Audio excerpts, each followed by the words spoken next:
Mahabeer-Turner, and she's the moderator for this final session. Danette Mahabeer-Turner was born and raised in rural Jamaica. She migrated to the United States in her early 20s.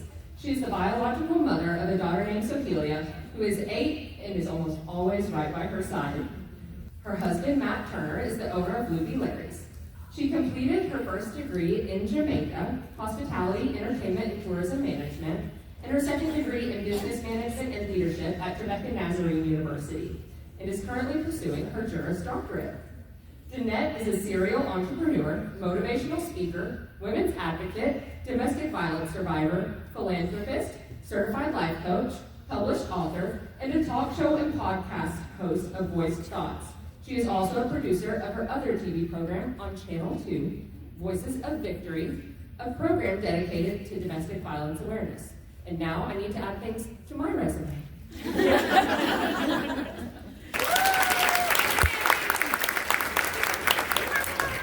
Thank you all for being here with us today. As you all may know, in a word that has popped up so many times, it is probably in 1,000 different places in this room, today is all about empowerment. And so let's jump right in with our first question for you all. What does empowerment mean to you at your current age? Has it changed over the years? I'm 35 years old, and at this age in my life, empowerment means having a deeper sense of self-awareness and confidence.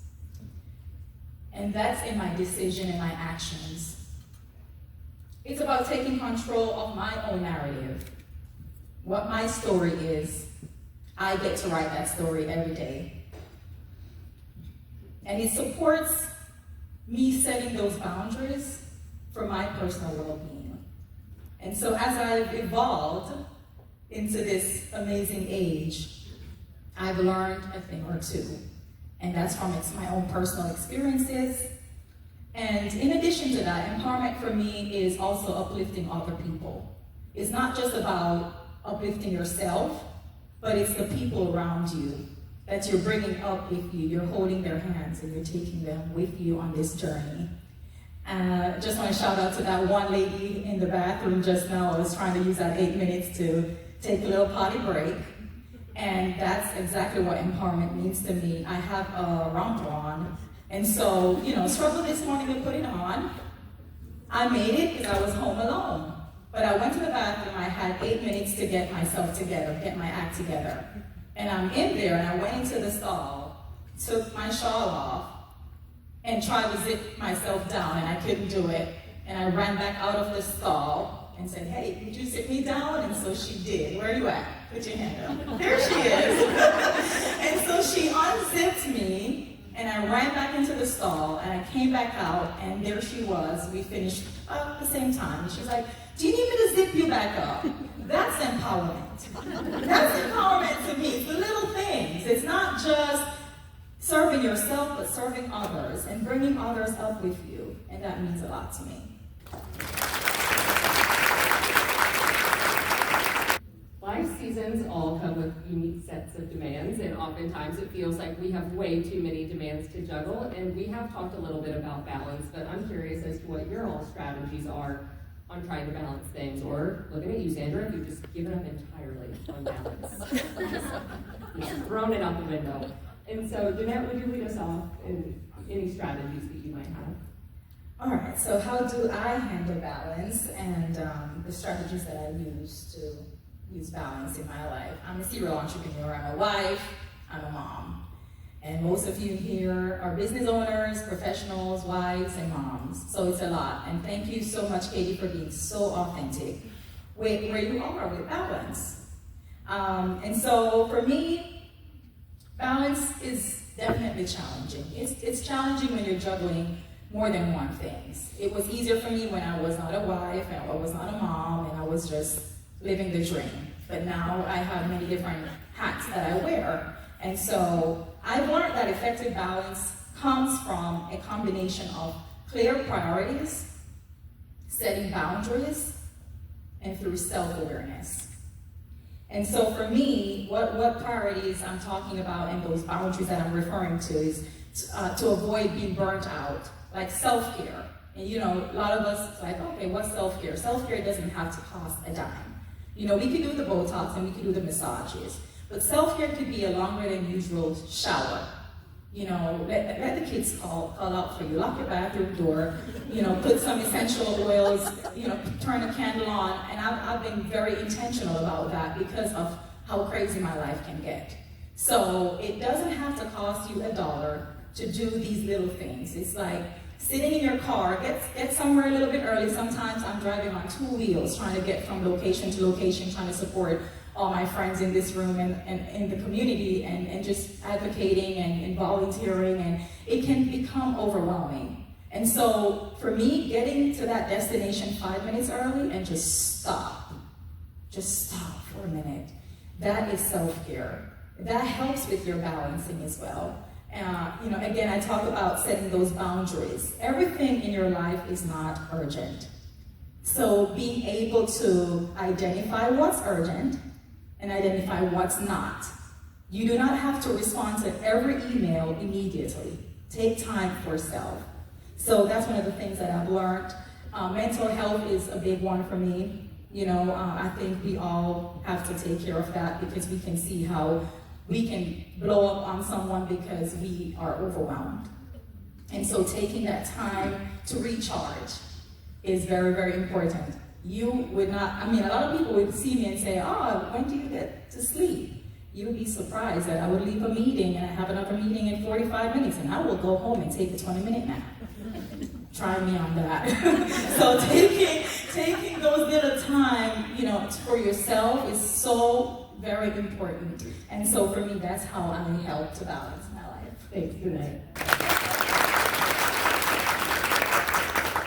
Danette, this next question's for you.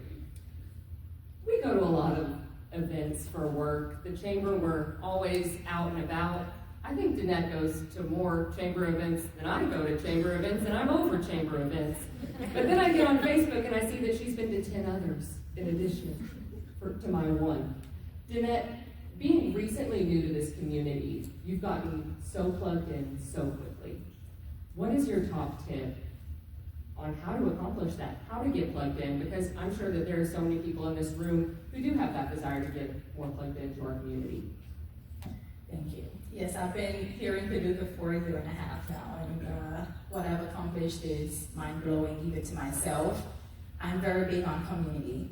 I'm very big on serving. I'm a domestic violence survivor, and when I was a victim, I understood how community rallied around me so that I was able to become resilient and the woman that I am today. I remember going to food banks. I remember going to get clothes. I remember doing little programs so I could get gift cards to Walmart as a single mom. So I understand the importance and the impact that community and these nonprofit organizations that we are surrounded by, and I am amazed by how many we have here in Paducah and how much you can actually get plugged in to a nonprofit. Find what your passion is. We do not all have the same passion. So I'm on the board for like Family Service Society because I understand the assignment. I'm on the board for Paducah Diversity Advocacy Board, but there's so many different ministries and organizations that are out there. So when I moved to Paducah, one of the things that I was very intentional about was networking. I found all the networking events, the small business gatherings, and that's where I started.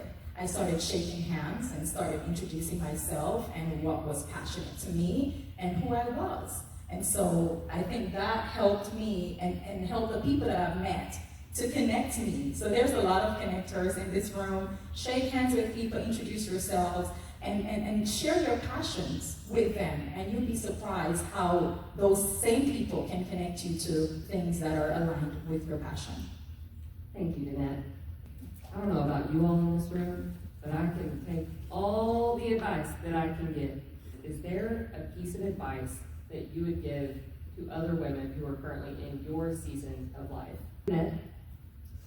So my one piece of advice to all the women in this room today is your network is your net worth. The people that you are currently building those relationships with, it's going to go far beyond what you can even ever imagine. Word of mouth and those recommendations goes a long way when you have built those trust and those mutual respect with the people that you're meeting and connecting with on a day-to-day basis. And so that's my piece of advice to you, is to get out, meet people, build your connections, build those professional relationships, and share your business cards every opportunity you get and every networking event that you can attend. Get out and get involved. Those were great pieces of advice. And I'm also willing to bet that everyone in this room has a great piece of advice. And so on your tables, you'll see cards that have our panelists' name on them. There's 2 for each of our panelists around the table. And I encourage you to write a piece of advice, write a thought to our panelists. You don't have to write to the one who's directly in front of you. Feel free to change around. This could be cross-generational advice. It could be someone who feels like they're in the same boat as one of our panelists up here as well. But please take just a couple minutes to write a few thoughts, and then whenever you're done, we have some baskets up on front of the stage for you to drop your cards into. So once you're done, go ahead and bring them up this way.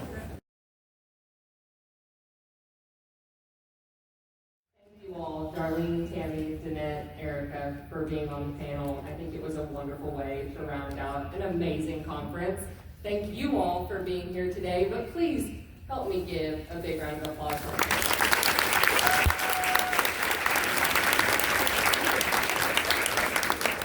We want to end our conference today with a quote that we've also used in the past, but we like it so much that we want to bring it back year after year.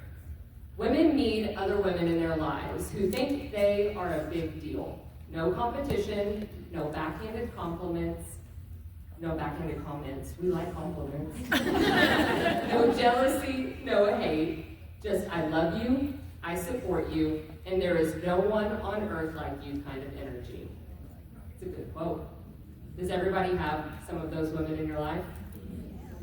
If you're not nodding your head, know that there's a room full of those women here for you. I'm truly inspired by some of the stories that I've heard today. You all have some takeaways that motivate you, keep you healthy, allow you to appreciate your friendships, and inspire you. Our community is fortunate to have these women and all of you.